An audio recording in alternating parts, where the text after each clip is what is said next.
कैसे बच्चों? तो हमारी लीनियर इक्वेशन की क्लास चल रही थी जिसमें मैंने इक्वेशन सॉल्व करने के तुम्हें 4 टाइप्स बताए थे। क्या क्या थे वो? तो सब्स्टिट्यूशन मेथड था, एलिमिनेशन मेथड, क्रॉस मल्टीप्लिकेशन और ग्राफिकल मेथड। और चलो हम देखते हैं, हमने आज एनसीईआरटी की एक्सरसाइज 3.3 ली है बच्चों, और जिसकी क्वेश्चन नंबर 2 से हम स्टार्ट कर रहे हैं, क्योंकि इससे पहले की जो क्वेश्चंस थे वो काफ़ी आसान थी और बच्चे ईजिली कर सकते थे। लेकिन जब लैंग्वेज आ जाता है क्वेश्चन में तो बच्चों को दिक्कत होने लगती है, इसलिए मैंने ये एक्सरसाइज लिया है बच्चों। अगर तुम्हें कोई दिक्कत होती है इनसे पहले वाले एक्सरसाइज में भी तो तुम मुझे कमेंट करके बताओ, ठीक है। चलो क्वेश्चन नंबर 2 से मैं शुरू कर रहा हूँ। एक्सरसाइज 3.3 किस बुक से है बाबू? तो NCERT किसके? तो क्लास 10th की है। समझ गए? समझ गए बच्चों? तो आओ, ये क्या है? 3.3 लीनियर इक्वेशन की एक्सरसाइज है। तो हमें दो इक्वेशन दिया हुआ है, 2x + 3y = 11, 2x - 4y = 24, और हमें बाद में कह रहा है कि आप y = mx + 3, आपको जिसमें से m की क्या निकालनी है? वैल्यू निकालनी है। तो सबसे पहले तो मुझे y और x और y की वैल्यू निकालनी होगी, तभी जाके यहाँ पे किसकी वैल्यू निकलेगी? m की। तो पहले इनको सॉल्व करो। मुझे बताओ बच्चों, यहाँ 2x है ऊपर वाले में भी और नीचे में भी 2x है, तो हम क्या कर देंगे? सबट्रैक्ट कर देंगे, दोनों में सेम है। तो यहाँ इसको मान लो 1 और इसको मान लो 2, लिखो सबट्रैक्टिंग इक्वेशन, किसी में से किसी को घटा सकते हो 1, सबट्रैक्टिंग इक्वेशन 2 फ्रॉम इक्वेशन 1। 1 में से किसको घटा रहे हैं हम? 2 को। तो 1 में से फ्रॉम इक्वेशन 1, दैट मीन्स कि इक्वेशन 1 में से हम किसको घटा रहे हैं? 2 को। तो इक्वेशन 1 कहाँ होगा? ऊपर में। तो ऊपर में है 2x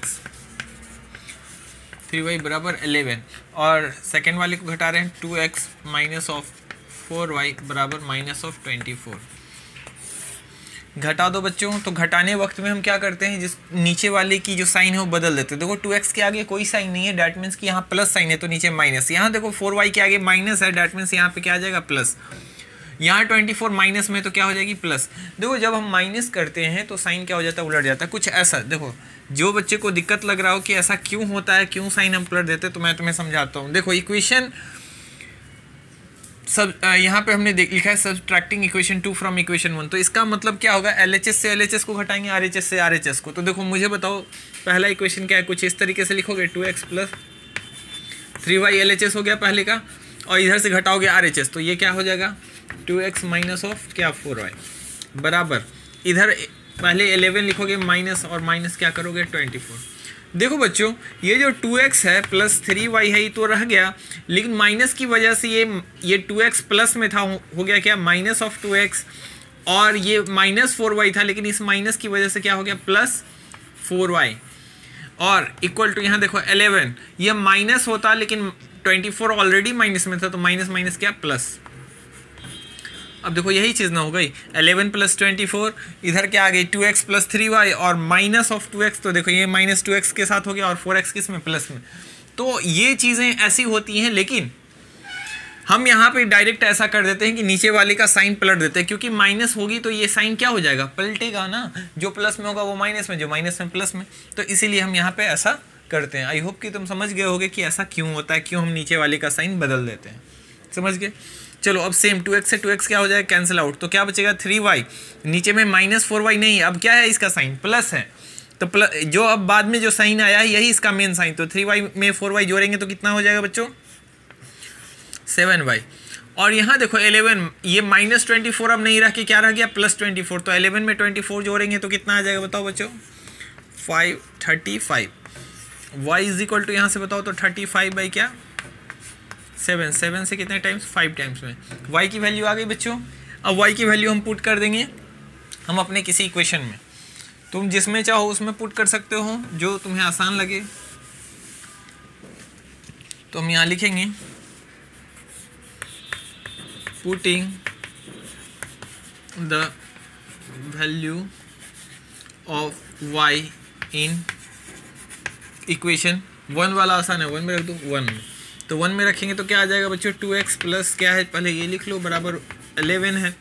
2x की जगह 2x + 3 × y की जगह कितना रखना है? 5।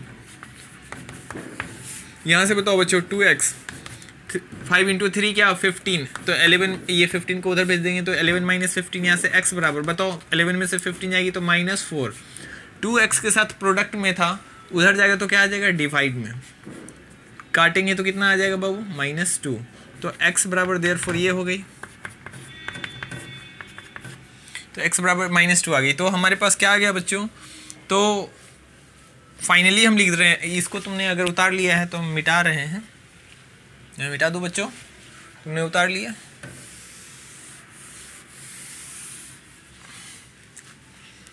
तो यहाँ पे हम लिखेंगे therefore y is equal to 5 and x is equal to क्या -2। अब हमें क्या कर रहा है, एक क्वेश्चन और दिया, find the value of m, तो यहाँ लिखेंगे नाउ मुझे m वहाँ से निकालना है बच्चों, तो क्या दिया हुआ है y is equal to mx plus 3, y की जगह y की वैल्यू रख दो 5 बराबर x की जगह x की वैल्यू कितनी है -2 है बच्चों ये, तो m को तो m ही रहने दो, यहाँ पे क्या करेंगे -2 प्लस क्या 3, ये 3 इधर आ जाएगा तो 5 minus 3 is equal to -2m। बताओ बच्चों इधर 5 में से 3 जाएगा तो कितना 2 बचेगा, 2 बराबर -2m।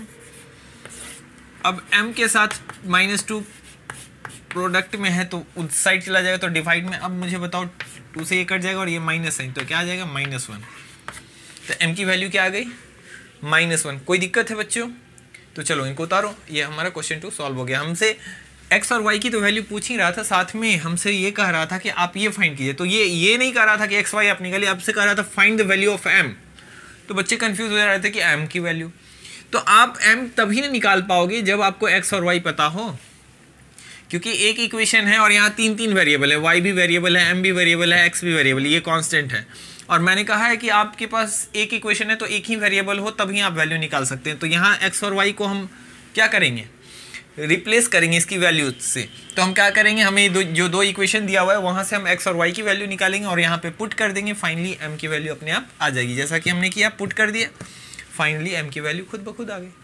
चलो अब हम बात करेंगे क्वेश्चन नंबर 3 की, इनको उतारो। अब क्वेश्चन नंबर 3 का फर्स्ट क्वेश्चन, चलो रीडिंग करो तो अपने बुक में क्या कह रहा है। तो पहला क्वेश्चन तुमसे ये कह रहा है कि the difference between 2 number is 26, 2 number का डिफरेंस दिया हुआ है कितना 26, लेकिन क्या तुम्हें वो दोनों नंबर पता है, नहीं पता है, तो मान लेंगे let 1 number is equal to x and the other number is equal to क्या है y। ये NO जो है यहाँ डॉट लगा हुआ बच्चों नंबर के लिए, तुम पूरा नंबर लिखोगे, मैं छोटा लिखूँ, तो एक नंबर x हो गई, एक नंबर y हो गई। अब यहाँ लिख दो सीधे अकॉर्डिंग टू क्वेश्चन। तुमसे क्या कह रहा है, पहला लाइन कहा कि the difference between 2 number is 26, 2 number का जो डिफरेंस है वो 26 है, तो डिफरेंस का मतलब क्या हो गया बच्चों, x minus of y is equal to कितना आ जाएगी 26, इक्वेशन क्या आ जाएगा 1। अब आगे की लाइन पर हो, आगे तुमसे क्या कह रहा है आगे कि and 1 number is 3 times the other. अब एक और लाइन आगे लिखी हुई है कि एक नंबर जो है वो दूसरे का क्या है, तिगुना है, तो यहाँ से एंड बताओ मुझे x बराबर जो हो जाएगी वो क्या हो जाएगी 3y। चलो अब कह रहा है फाइंड देम, अब इन दोनों नंबर को पता करो। कुछ बच्चे सोच रहे होंगे कि सर यहाँ x minus y is equal to 26, क्या y minus x is equal to 26 नहीं लिख सकते थे? बिल्कुल लिख सकते थे बच्चों, y minus x is equal to 26 लिखते। तब उस कंडीशन में यहाँ जो आपको लिखा हुआ था कि 1 number is 3 times the other, तो आप यहाँ पे x माइनस वाई बराबर 26, डैट मीन्स x क्या है y से बड़ा है, तभी तो x में से y जाने के बाद 26 आ रहा है। तो यहाँ पे जब 3 टाइम्स की बात आई तो भी देखो मैंने x बराबर 3y लिखा कि x जो है y को अगर हम 3 से गुना करते हैं तब वो किसकी वैल्यू देता है, x की। अगर तुम इसको उलट देते y minus x is equal to 26 लिख देते तो यहाँ पे y बराबर क्या आ जाता 3x आ जाता। अगर तुम यहाँ पे ऐसा करोगे x minus y is equal to 26 और यहाँ x बराबर 3y लिख दोगे तो क्या हो जाएगी गलत। तो तुम्हें याद रखना है ये बड़ा किसको तुम ले रहे हो, कंसिडर कर रहे हो, तो यहाँ पे याद रखना यहाँ x बड़ा है तो 1 number is thrice the other, तो जिसका तिगुना होगा वो नंबर ऑब्वियसली छोटा होना चाहिए। यहाँ पे छोटा नंबर तुमने किसको माना है y को, तभी तो x में से y घटने के बाद 26 आ गई। समझ गए बच्चों। चलो x बराबर ऑलरेडी मुझे वैल्यू पता चल गई कितनी है 3y, ज़्यादा कुछ करने की ज़रूरत नहीं, हम यहाँ से बस फ्रॉम इक्वेशन क्या लिख रहे हैं 1, फ्रॉम इक्वेशन 1, इक्वेशन 1 से क्या है बाबू x माइनस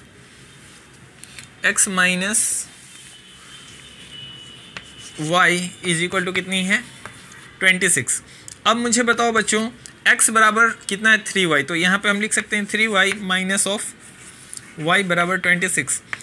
अब चूंकि x की जगह हमने वैल्यू रख दी है, कहाँ से रखी है बच्चों, तो हम यहाँ लिख देंगे फ्रॉम इक्वेशन 2। तो अब टीचर समझ लेंगे कि x की जगह जो 3y आई वो कहाँ से आ गई है, समझ गए।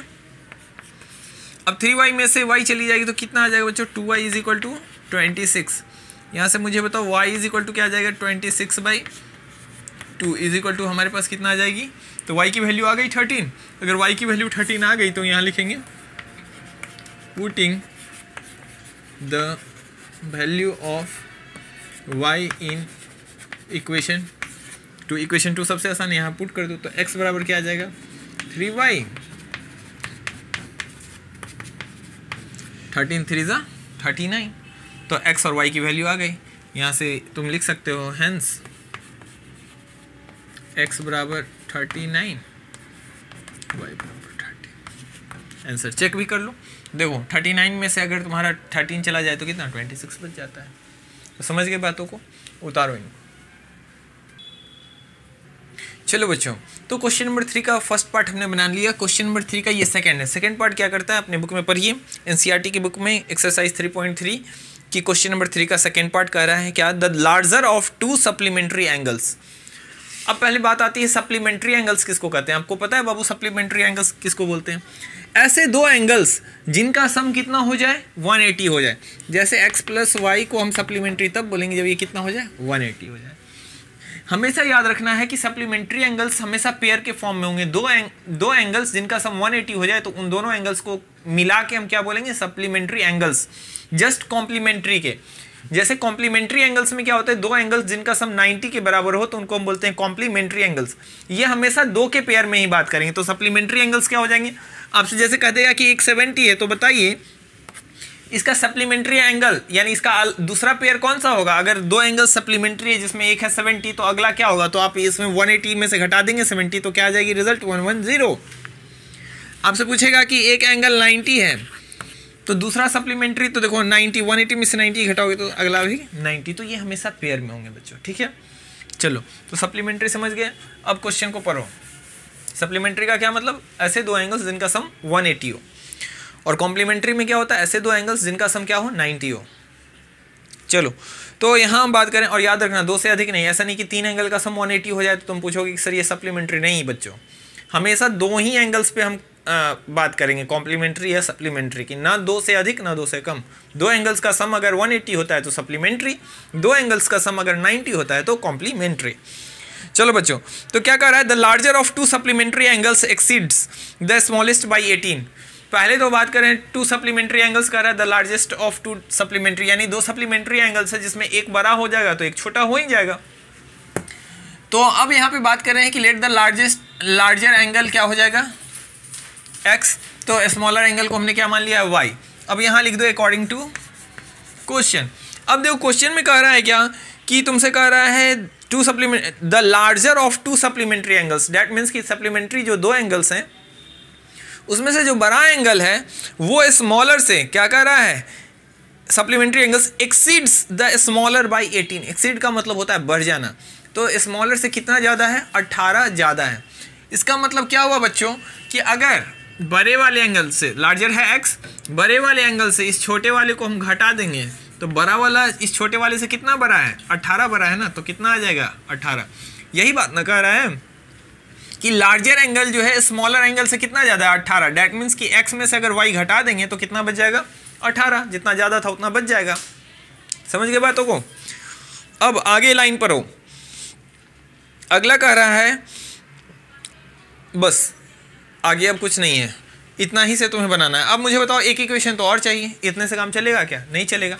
एक इक्वेशन हमारे पास और है, क्या है, हम जानते हैं कि ये दोनों एंगल सप्लीमेंट्री है और सप्लीमेंट्री का कॉन्सेप्ट क्या कहता है कि दोनों एंगल का सम कितना होना चाहिए 180 होना चाहिए। ये तो तुम जानते हो ना। अभी हमने बात की कि सप्लीमेंट्री एंगल्स अगर का सम क्या होता है 180। कह रहा है कि ये दोनों सप्लीमेंट्री है, डैट मीन्स इनका सम 180 होना ही चाहिए। और एक इक्वेशन तुमने क्वेश्चन की लाइन से बना दी कि पहला जो यानी बड़ा जो एंगल है वो छोटे से 18 ज़्यादा है। तो हमारे पास अब दो इक्वेशन आ गए। एक इक्वेशन होता तो हम सॉल्व नहीं कर पाते, ये इक्वेशन हमें अपने दिमाग से सोचना पड़ेगा कि सप्लीमेंट्री एंगल्स की बात करें तो एक इक्वेशन यहाँ से बन जाएगा कि एक ये स्मॉलेस्ट और लार्जेस्ट इन दोनों को मिला देंगे तो टोटल कितना सम आ जाएगा 180 के बराबर। अब मुझे बताओ यहाँ पे x और x भी सेम मिल रहा है, y और y, लेकिन यहाँ y के साथ क्या कंडीशन, ये माइनस में ये प्लस में, तो ऐड करेंगे तो क्या हो जाएगा, ये कट जाएगा। तो हम क्या लिखेंगे, by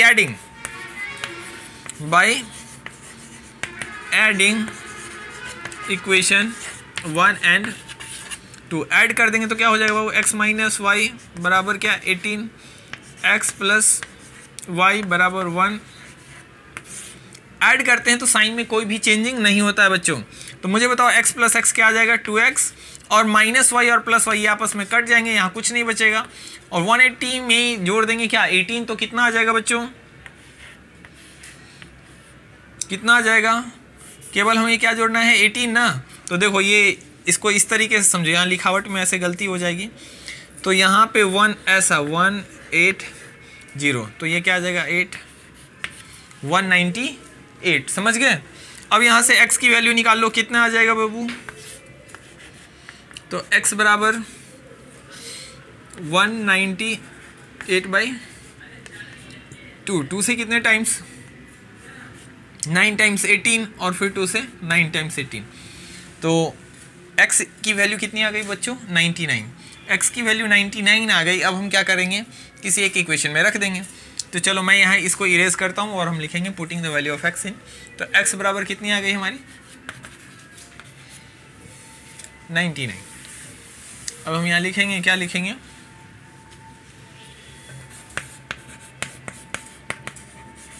putting the value of x in equation 2, equation 2 में रख दो। तो यहाँ क्या आ जाएगा बच्चों 99 प्लस ऑफ y बराबर 180, y बराबर क्या आ जाएगा, तो 180 में से ये प्लस इधर आ जाएगा तो माइनस 99, घटा दोगे तो मुझे बताओ कितनी आ जाएगी रिजल्ट 81। तो y की वैल्यू क्या आ गई 81, तो यानी ये ई लिख दोगे, hence x is equal to 99, y is equal to 81। दोनों का सम करो तो देखो कितना आ जा रहा है 9 1 10 कैरी 1 9 8 17 1 18 180, या फिर इन दोनों का डिफरेंस देखोगे बच्चों तो डिफरेंस कितना आ रहा है 18। तो हमारी इक्वेशन को भी सेटिस्फाई कर रहा है, तो हम चेक भी कर सकते हैं कि हमने सही बनाया या गलत। तो तुम समझ गए, तो उतारो इसको। यहाँ पे याद रखना कि पहला एंगल बड़ा एंगल दूसरे से 18 एक्सीड करता है, इससे तो हमने एक इक्वेशन बनाया, लेकिन दूसरा इक्वेशन हमें सप्लीमेंट्री की मदद से मिला कि ये दोनों एंगल सप्लीमेंट्री है, इसलिए इन दोनों का सम कितना होगा 180 होगा। चलो इनको उतारो।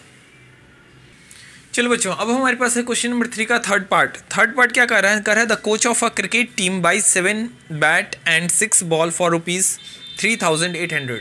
कह रहा है कि एक क्रिकेट टीम का कोच है जो कि क्या करता है, अपने टीम के लिए कितने बैट खरीदता है बच्चों, तो 7 बैट खरीदता है और 6 बॉल खरीदता है, और जिसका टोटल कॉस्ट उसको आता है 3,800। तो बताओ मैंने क्या कर लिया, मैंने मान लिया, हमें तो पता नहीं कि एक बैट कितने का है और एक बॉल कितने का, हमें तो 7 बैट और 6 बॉल की टोटल मिला के कॉस्ट दी हुई है। तो हमने मान लिया कि let the cost of each bat, यानी प्रत्येक बैट का कॉस्ट कितना होगा x होगा और प्रत्येक बॉल की कॉस्ट क्या होगी y होगी। अब यहाँ पे हम क्या लिखेंगे अकॉर्डिंग टू क्वेश्चन। तो हमारा पहला जो क्वेश्चन है, पहला जो लाइन है उसके हिसाब से क्या, तो 7 बैट है। तो मुझे बताओ एक बैट का कॉस्ट x रुपीज़ है, तो 7 बैट का कितना होगा बच्चों 7x होगा। एक बॉल का कॉस्ट है y रुपीज़, तो 6 बॉल का कॉस्ट 6y, और ये टोटल मिला के कितना, समझ गए बातों को। अब मुझे बताओ आगे तुमसे कह रहा है कि इसके बाद फिर से वो 3 बैट और ख़रीदता है और 5 बॉल ख़रीदता है। कितना बैट ख़रीदता है बच्चों, तो 3 बैट, तो 3 बैट का कॉस्ट कितना हो जाएगा 3x, 5 बॉल की कॉस्ट क्या हो जाएगी 5y, बराबर कह रहा है कि इस वक्त उसको कितना लग रहा है, तो 1750 रुपया, यानी 1750। तो अब से पूछ रहा है find the cost of each bat and ball. देखो बच्चों कई बार बच्चों को लगता है कि सर हम माने क्या, हमें कैसे पता चलेगा। तो आप क्वेश्चन के अंत में जैसे यहाँ पे लिखा हुआ है ना find the cost of each bat and each ball, तो डैट मीन्स कि आपको मानना इसी को है, जो आपको फाइंड करने के लिए कहा जा रहा है उसको मानना है। कई बार ऐसा नहीं भी होता, लेकिन मैक्सिमम टाइम्स में आपसे जो पूछा जाता है उसी को आप मान लीजिए। तो हमसे पूछा था ईच बैट और ईच बॉल की कॉस्ट फाइंड करने, तो हमने उसी को मान लिया कि let the cost of each bat is x and cost of each ball is y। और फिर हमें क्वेश्चन में कहा कि एक बार 7 बैट खरीदते हैं और 6 बॉल खरीदते हैं, टोटल इतना कॉस्ट आता है। बाद में 3 बैट और 5 बॉल खरीदते हैं तो इतना कॉस्ट आता है। अब बच्चों ये 2 इक्वेशन तुम्हें दी हुई है, क्या तुम इसको सॉल्व नहीं कर लोगे? तुम इसको आसानी से सॉल्व कर सकते हो, समझ गए? मुझे बताना था ये इक्वेशन। चलो बच्चों, तो तुम समझ गए इक्वेशन बनाना। अब इसको ईजिली तुम सब्स्टिट्यूशन से भी क्या कर सकते हो, सॉल्व कर सकते हो, और एलिमिनेशन मेथड से भी क्या कर सकते हो, सॉल्व कर सकते हो। तो चलो बच्चों, इक्वेशन ये रहा, सॉल्व तुम करो। जो बच्चे सॉल्व करेंगे वो मुझे कमेंट में आंसर लिख के भेजेंगे।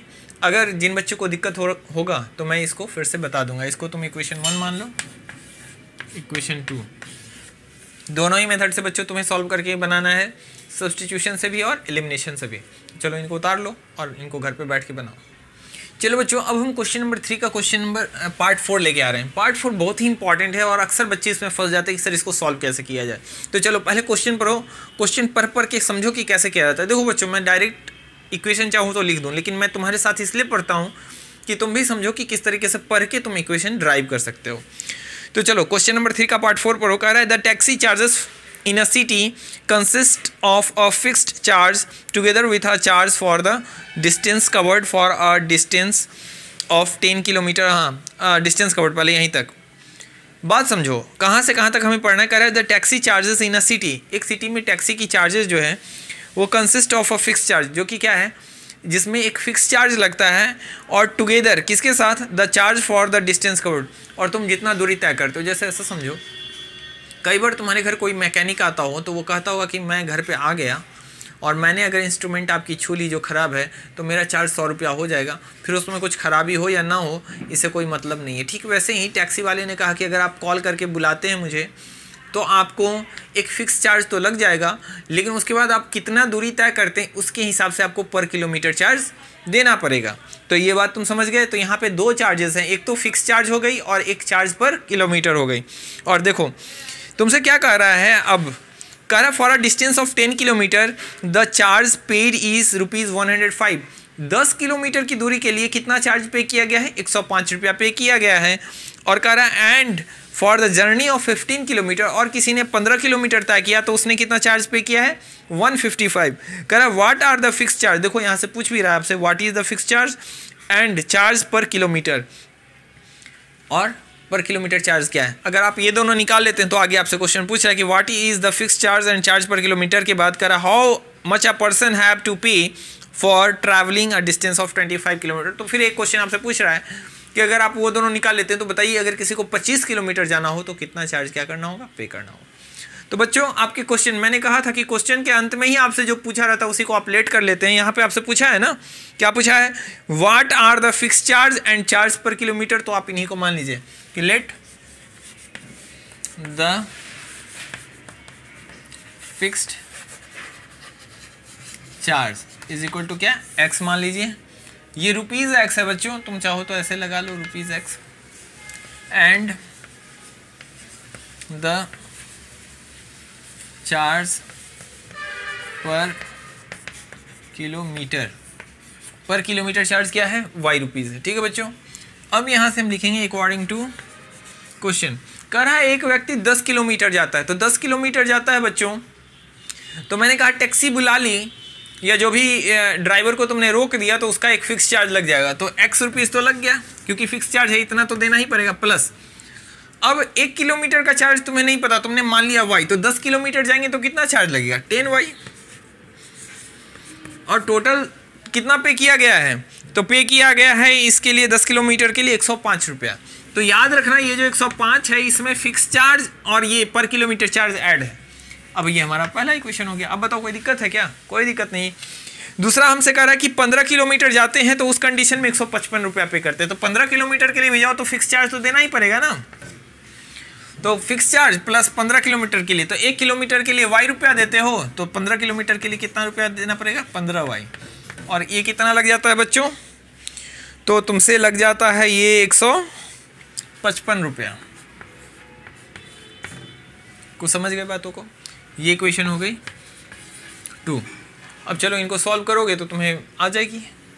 देखो यहाँ x और x सेम है, देखो पिछली क्वेश्चन जो हमारी थी वो बहुत लंबी थी और इसमें मैं बोर्ड पे बताता जाता वो काफ़ी लंबी चली जाती, इसलिए मैंने वो तुम्हें होमवर्क दिया। ये देखो ये यहाँ पे काटना क्या है, इसको बहुत आसान है, या तो तुम बना लो, नहीं तो मैं देखो बता देता हूँ। यहाँ हम क्या कर सकते हैं, जब सेम साइन मिल जाए तो हम सबट्रैक्ट कर सकते हैं। यहाँ लिख दो बाई सबट्रैक्टिंग इक्वेशन 2 में से 1 घटाओ, इक्वेशन 1 फ्रॉम 2 में से 1 घटा रहे हैं, डैट मीन्स 2 को हमको ऊपर लिखना पड़ेगा। तो x + 2 का है क्या 15y बराबर क्या 155। अब ये x + 10y 1 हमें लिखना होगा क्योंकि ये हम घटा रहे हैं, तो ये नीचे लिखेंगे 105। समझ गए बातों को।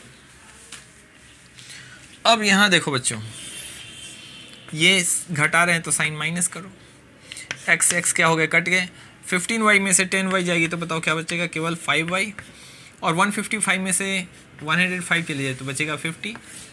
यहाँ से y बराबर बताओ कितने आ जाएगा बाबू, तो 50 y के साथ 5 मल्टीप्लाई में था, डिवाइड में आ जाएगा, रिजल्ट आ जाएगी 10। y की वैल्यू आ गई बच्चों, y की वैल्यू आ गई तो पुट कर दो किसी भी इक्वेशन में, पुटिंग, मैं इसको इरेज कर देता हूँ, putting the value of y in equation.